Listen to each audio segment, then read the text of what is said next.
So welcome back to the Communication Mastery Podcast with me, Mark Burlinson. This is episode 9 of our weekly episodes, and we're unleashing the power of understanding to build bridges and not boxes, because we understand that communication is the soil in which teamwork grows. And this week I want to talk about feedback culture. This is so important, particularly in business, but in all of our lives, that in any kind of setting where there's a team or a group, we need to be looking for feedback and seeking feedback so we can grow. And we can build a lifestyle of constructive input. So let's look at what feedback is and then how it can benefit us. And there are 2 types of feedback that I want to focus on. The first would be affirming feedback, because every one of us needs affirmation in order to grow. Affirming feedback is where you spot somebody doing something that's great, that's right, that's good, and telling them that you've seen that. And so first off, it encourages us in the ways that we excel. So when we can encourage one another in the qualities each one has that are excellent or that benefit others, I really appreciate the way that you think deeply before you speak. Or I really appreciate the way that you always seem to be welcoming, no matter how busy you are when I show up. Or I really appreciate how you're courageous and you tackle things head on and you get things done. That kind of encouragement really goes beyond thank you, and it calls out the character of a person that's deserving of the thanks.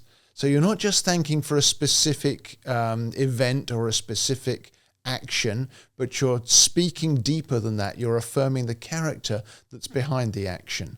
And it gives voice to the great things that we see in one another, the characteristics that each of us have that make us a gift to the people around us.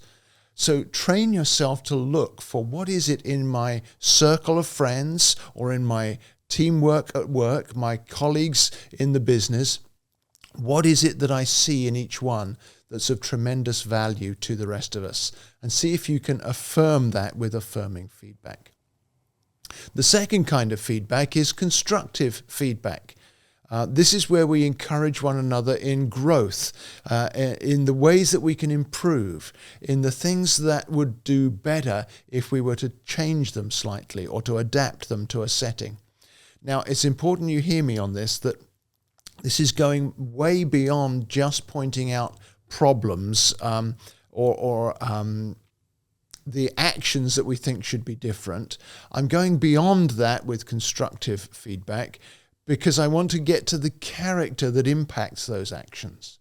And so I want to call someone into something greater because I believe they've got something greater inside of them. So I'm acknowledging and I'm calling out areas for growth that is going to benefit the person that I'm giving that constructive feedback to. None of us want to be the kind of person who's known for criticizing and pointing out faults only.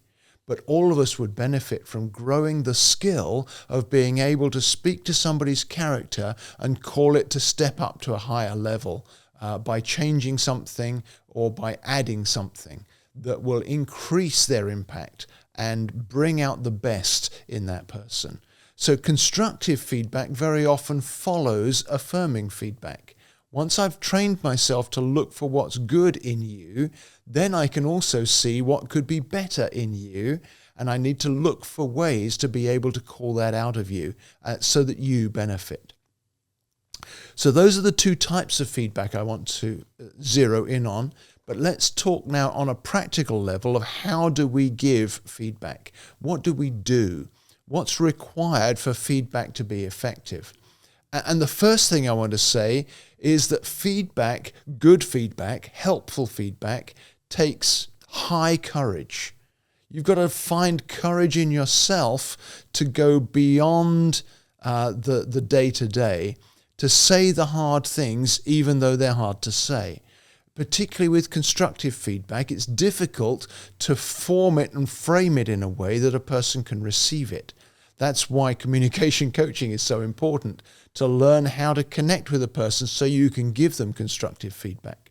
But there has to be high courage in my feedback in order for it to be valuable to the person that I'm giving it to. There also needs to be high consideration. I mustn't give feedback out of frustration. I mustn't give feedback out of annoyance. Instead, I need to speak the truth, but with love as the foundation, because relationships are far more important than issues that we may see in one another. And so I've got to make sure I'm caring about the person enough to give them the feedback in a way that they can receive it and it can become part of them so that they can grow. The third high, if you like, is that feedback has to be given with high preference. I've got to place the other person's rights above my own. Again, this is not a question of reacting in the moment. This is something I'm going to give time to preparing so that it's more valuable. I'm fighting for another person rather than fighting for myself. I'm fighting for you to get that thing you want, for you to grow into that person that you can become, for you to build on what you've already achieved and become more of who you're meant to be. So high preference is vital. And following right on from that, the fourth requirement for helpful feedback is that it needs to be given with high honor. I want to know someone's character before I give them feedback. So I'm not nagging them or pointing out their faults, but I'm defending their character from an action that I see that's uncharacteristic. So I see this in you, and it surprised me because it's not who I know you to be. But I think if you change this or address that, then you can grow into even more of what I see in you. I'm calling out what I see and calling you to take a step higher, to accept the challenge to be better than you already are, because I believe in you, because I see the best in you, because I want the best for you. And how can we make feedback easier to receive? The key is to seek feedback. This is something that doesn't come naturally to any of us because we don't like people to tell us something they see in us that's not as good as it could be. But my goal is always to consistently seek feedback. And if we can create a culture in our friend group or in our work group, or in the retail store that you lead, or whatever it might be, if we can create a culture that's safe for everyone to seek feedback from those around them, to ask for feedback. What can I do better? I'm thinking of a situation, my wife and I lead a church, and there's a young man who leads worship for us on a Sunday, and he's got a lot better than he used to be at leading. And yet the reason he's got a lot better is that he's learned to seek feedback. He knows he can be better than he already is. He's confident that he can improve because he's been improving.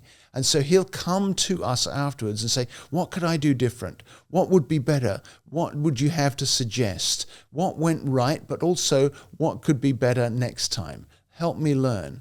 And the next question he asked when we give him feedback, and typically the feedback is, most of that was really great, and there's this one little suggestion that could be even better, then he'll follow that by saying, and what else? He's digging for more. He wants us to dig deeper, knowing his character, knowing his heart, wanting the best for him. He wants us to dig deeper to find more feedback that will benefit him further. He's growing dramatically in his communication with a group of people in a public setting to lead them into something special because he's seeking feedback. So I challenge you, first of all, seek feedback from those around you. How well do I give feedback? How well do I hear what you say to me? How can I grow in that? But then secondly, with the people that you are among on a regular basis, look for the best in each one and then seek to structure feedback for each one in a way that enables them to be even better than they are. Bring honor, bring preference, bring consideration, but have courage to both seek and give feedback. Your communication will grow for it. And your communication mastery is what really matters to me. That's why we get together like this every week and do these podcasts together. So I encourage you, invest in your communication. If you've got questions, if you've got challenges, if you've got things you'd like me to address in future episodes, go to my website at markburlinson.com, use the feedback form and give those inputs to me, because I like feedback too. I don't get as much as I'd like. So please give me feedback. What would you like to hear? What would you like me to address? I'd be glad to look at those things in future episodes. And for now, you could help somebody else. Who do you know who's good at giving feedback? Maybe text them a link to this episode so they can get even better. Who do you know who would benefit from being able to receive feedback? Here's a low threat way for you to encourage them in that. Text them a link and say, hey, I listened to this podcast and I think you might enjoy it. You're not going to say to them, hey, you need to receive feedback. But as they listen to this, well, until they get to the end, they'll realize that's why you did it. But to have courage, send them a link now. And we'll see you back here next week.